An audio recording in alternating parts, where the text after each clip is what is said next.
Guys, അപ്പോൾ അച്ഛൻ്റെ 70ാമത്തെ birthday ആണ്. അപ്പം നാളെയാണ്.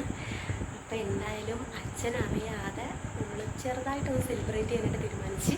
അപ്പോൾ അച്ഛൻ്റെ പെങ്ങന്മാരെ എല്ലാവരെയും വിളിച്ചിട്ടുണ്ട്. അപ്പം എന്തായാലും എങ്ങനെയാവും എന്നറിയത്തില്ല, നമുക്ക് നോക്കാം. നാളെ എന്തായാലും ഒരു 10 മണി കഴിയുമ്പോഴത്തേക്ക് എല്ലാവരും വരുമ്പോഴേ അച്ഛനറിയത്തുള്ളൂ. എത്രത്തോളം വിജയിക്കുന്നൊന്നും അറിയത്തില്ല. അപ്പോൾ എന്താവുമെന്ന് നാളെ ആകുമ്പോഴേ അറിയാൻ പറ്റുള്ളൂ. അപ്പോൾ എന്തായാലും എനിക്ക് നല്ല ടെൻഷനുണ്ട്. ചെറിയൊരു ഗിഫ്റ്റൊക്കെ വാങ്ങിച്ച് വെച്ചിട്ടുണ്ട്. പിന്നെ കേക്കൊക്കെ സെറ്റാക്കിയിട്ടുണ്ട്. ഫുഡും ഒക്കെ ഒരു 11 മണി 11:30 ആകുമ്പോഴത്തേക്കും വരും. ഇതൊന്നും അച്ഛനറിയത്തില്ലെന്നുള്ളതാണ് സത്യം. അപ്പോൾ എന്താവുമെന്ന് നമുക്ക് നാളെ നോക്കാം.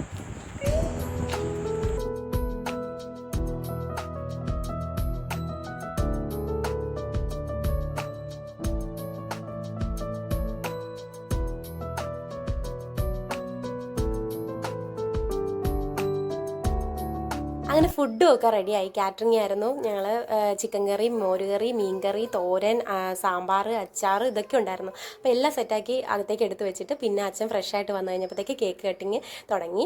അപ്പം 2 പേരക്കുട്ടികളെയും കൂടെ അടുത്ത് നിർത്തിയിട്ട് അച്ഛൻ കേക്ക് കട്ട് ചെയ്തു.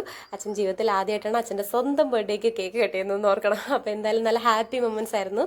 ഒരിക്കലും മറക്കാൻ പറ്റാത്ത ഒരു നല്ല നിമിഷങ്ങൾ അച്ഛന് കൊടുക്കാൻ പറ്റിയതിൽ ഞങ്ങൾ മക്കൾക്ക് നല്ല സന്തോഷമുണ്ട് എന്തായാലും. അപ്പോൾ ഒരുപാട് ഹാപ്പിയായി, ഞങ്ങൾ ഹാപ്പിയായി, അച്ഛൻ ഹാപ്പിയായി, വന്നവരും കസിൻസും അച്ഛൻ്റെ പെങ്ങന്മാരും എല്ലാവരും ഹാപ്പിയായി. അപ്പം ഞങ്ങൾക്ക് ഒരുപാട് സന്തോഷമുണ്ട്.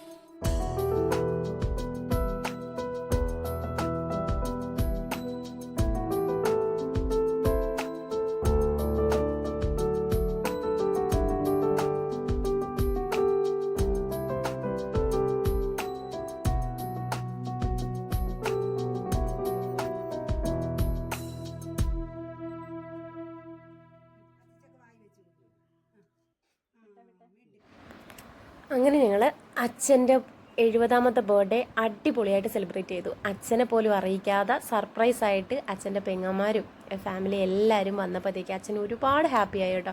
അപ്പോൾ അച്ഛൻ്റെ മുഖത്തുണ്ടായൊരു സന്തോഷം അത് പറഞ്ഞറിയിക്കാൻ പറ്റില്ല, നമുക്ക് വായിച്ചെടുക്കാൻ പറ്റും മുഖത്തുനിന്ന്.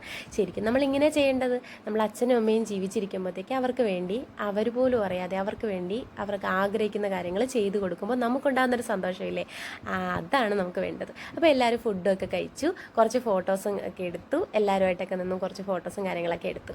അപ്പോൾ ഇന്നത്തെ വീഡിയോ ഇത്രയേ ഉള്ളൂ. അടുത്ത വീഡിയോയിൽ കാണുന്നവരേക്കും ബൈ.